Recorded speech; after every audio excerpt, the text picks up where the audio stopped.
함께 읽겠습니다. 제사장 여호와다가 세상에 사는 모든 날에 요아스가 여호와 보시기에 정직하게 행하였으며. 아멘. 기도하겠습니다. 하나님, 오늘도 주님 내 마음에 계시고 우리 안에 계셔서 항상 주님을 바라며 또 믿음으로 승리하는 복된 하루가 되어줄 수 있도록 하나님 복을 내려 주옵소서. 오늘도 새벽을 깨우며 또 하나님께 기도하는 믿음의 백성들에게 한량없는 은혜를 부어주시고 하나님 기뻐하시는 그런 삶을 오늘도 살아갈 수 있도록 복을 내려 주옵소서. 하나님, 우리 귀한 성도들이 기도하는 제목들이 있습니다.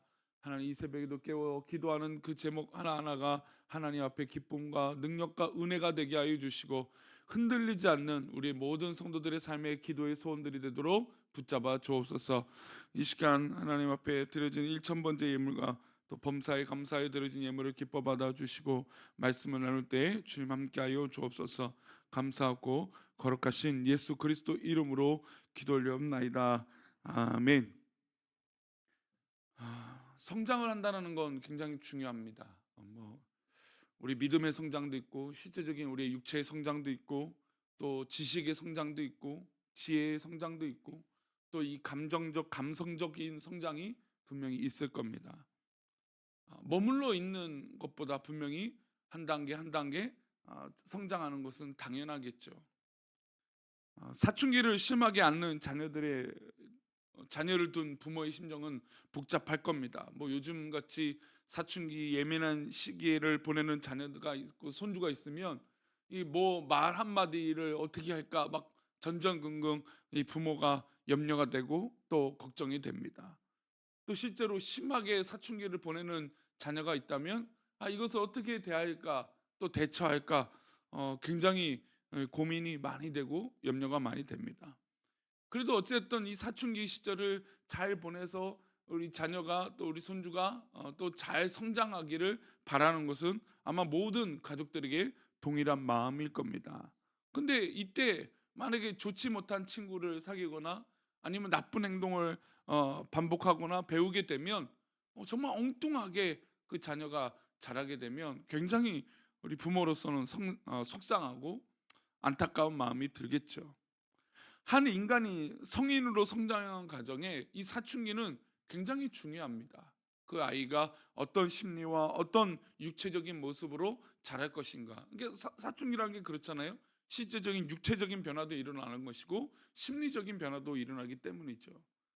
이것도 영적인 모습도 마찬가지입니다. 이런 이 영적인 사춘기를 잘 보내야 앞으로 어떤 하나님께서 주신 일들을 잘 감당하고 또 바른 방향을 잡을 수 있는 것이죠.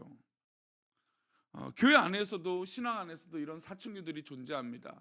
예를 들어서 직분을 받았을 때, 또 여러 가지 내가 봉사를 했을 때, 또 하나님 앞에 어떻게 또 성장하고 있을 때 이런 사춘기들이 오죠.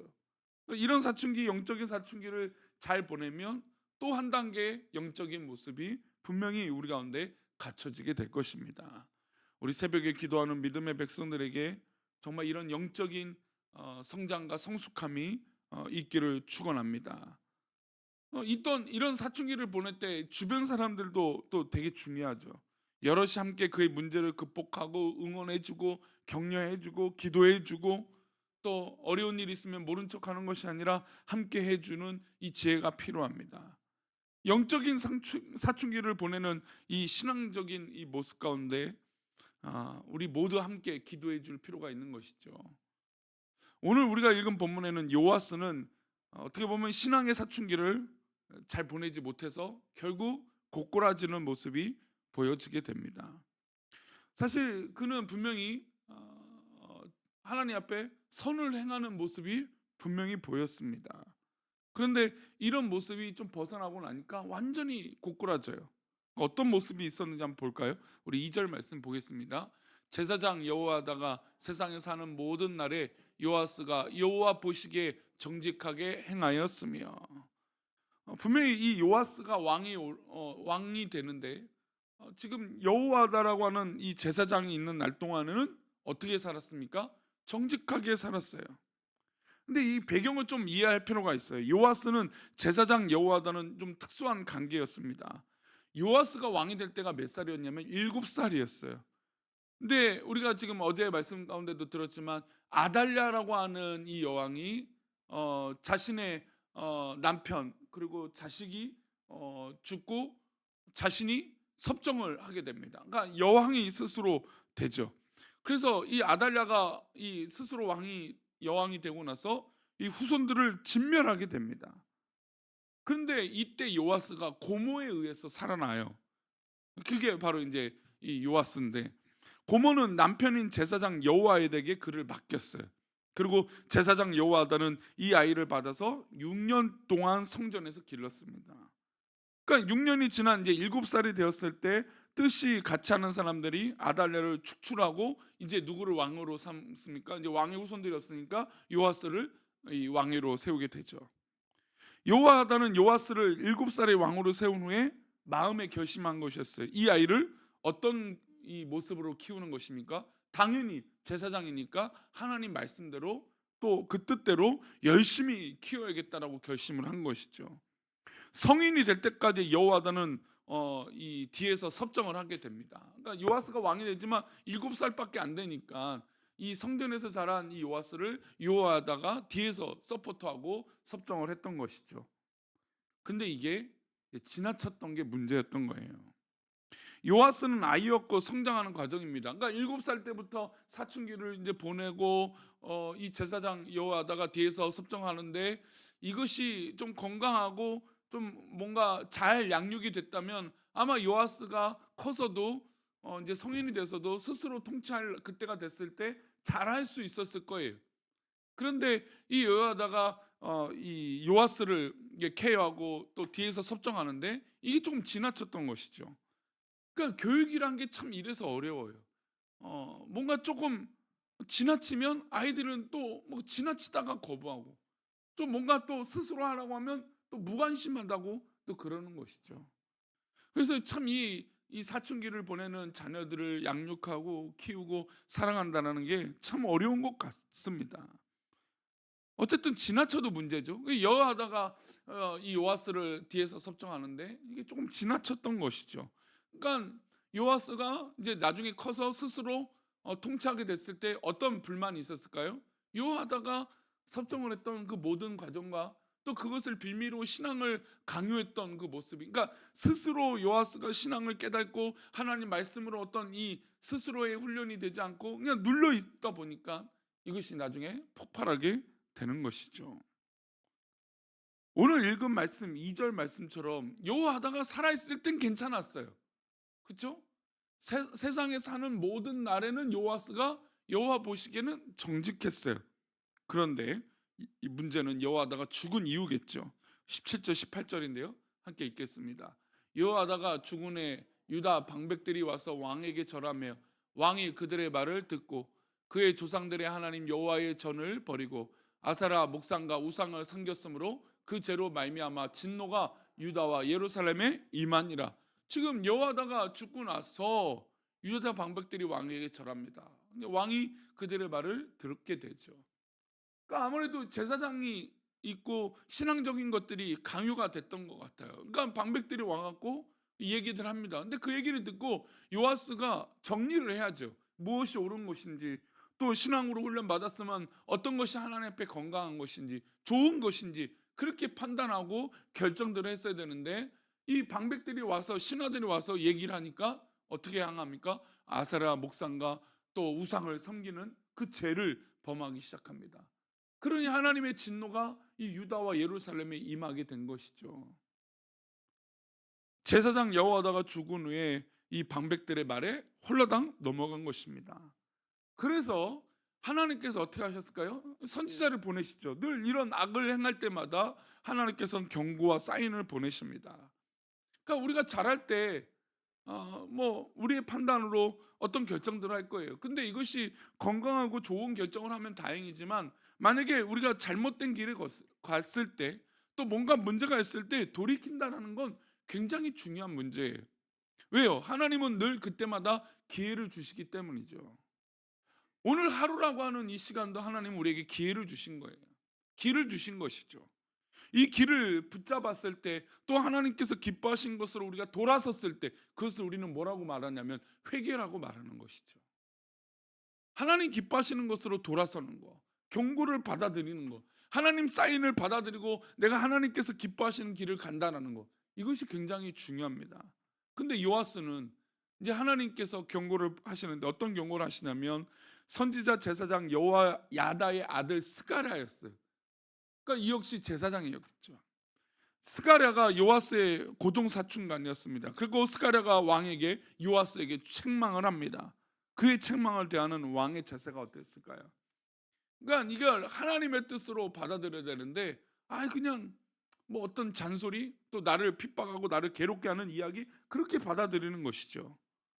우리 20절과 21절을 보겠습니다. 함께 읽겠습니다. 이에 하나님의 영이 제사장 여호야다의 아들 스가랴를 감동시키매 그가 백성 앞에 높이 서서 그들에게 이르되 하나님이 이같이 말씀하시기를 너희가 어찌하여 여호와의 명령을 거역하여 스스로 형통하지 못하게 하느냐 하셨나니 너희가 여호와를 버렸으므로 여호와께서 너희를 버리셨느니라 하나. 21절입니다. 무리가 함께 깨하고 왕의 명령을 따라 그를 여호와의 전뜰 안에서 돌로 쳐 죽였더라. 아주 심각한 죄를 저질러 버리죠. 심각한 죄예요. 아달랴의 칼 끝에서 살아남은 그가 성전에서 길러주고 왕으로 세운 이 고모부의 아들 스가랴를 여호와의 전 안에서 돌로 쳐 죽이는 일을 벌이게 됩니다.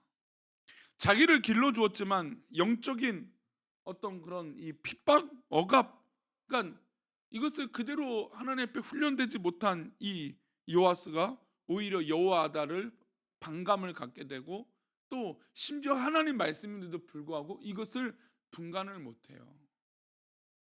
사실 우리가 우리 자녀들 중에 신앙으로 서지 못한 자녀들을 볼 때 이런 마음이 들죠. 사실 우리 지금 대부분이 우리 한국교회가 겪는 문제예요. 우리 부모의 세대들은 그래도 정말 신앙을 어느 정도 좀 지키고 이어나가고 있는데 우리 자녀들, 우리 손주들이 신앙을 많이 잃어버렸어요. 아마 대부분 그래요.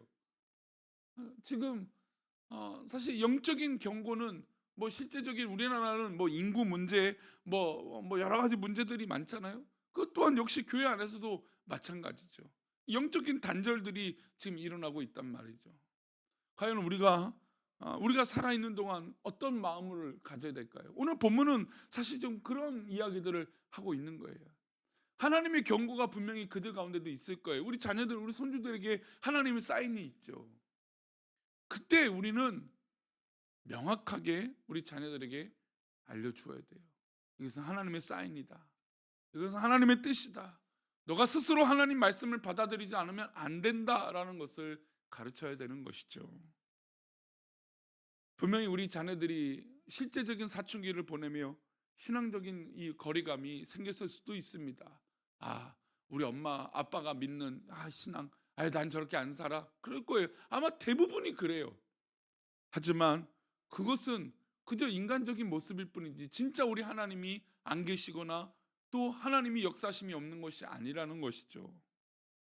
요아스는 분명히 어떤 불만이 있을 수도 있었을 거예요. 섭정하라는 여호야다를 보면서 나를 키워준 건 고마운데 왜 저렇게 했을까? 막 불만도 있었을 거예요. 그런데 이 사실과 현명한 판단을 잃어버리고 그냥 이 감정에 치우친 생각대로 했던 거예요. 나를 키워준 이 여호야다 제사장, 미워, 내가 나중엔 복수해야지.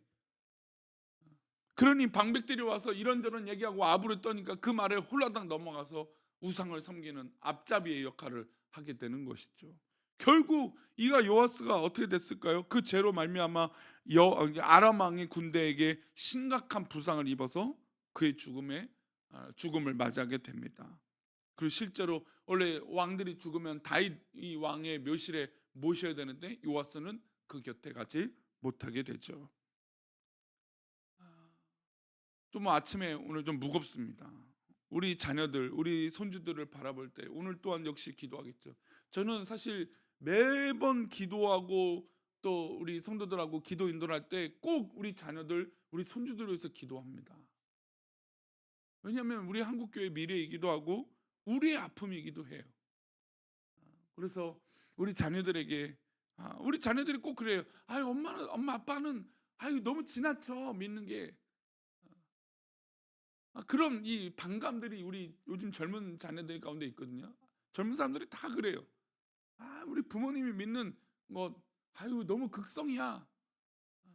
그럼 우리가 가짜를 믿는 게 아니잖아요. 우리 죽어 있는 하나님을 믿는 게 아니라 우리는 살아계신 하나님을 믿는 것이죠.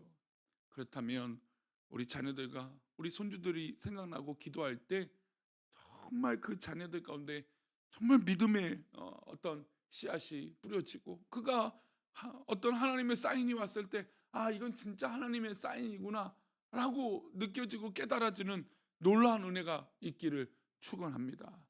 그래서 어떤 신앙적인 면은 타협해서는 안 돼요. 양보해서는 안 돼요. 아마 우리 성도님들 늘 눈물로 기도하고 있는 거 아닙니까? 그 눈물의 기도가 정말 우리 아이들에게 영적인 사춘기를 보내고 있다면 그들에게 믿음의 씨앗으로 하나님의 놀라운 영광으로 자리 잡히기를 축원합니다. 오늘도 우리 어머니들이 다 여기 계시는데 정말 우리 어머니들의 기도로 말미암아 우리 자녀들이 살아나고 우리 손주들이 살아나고 영적인 것들을 분별해서 하나님 기뻐하시는 자리에 있는 저와 여러분 되시기를 축원합니다. 기도하겠습니다. 하나님 정말 이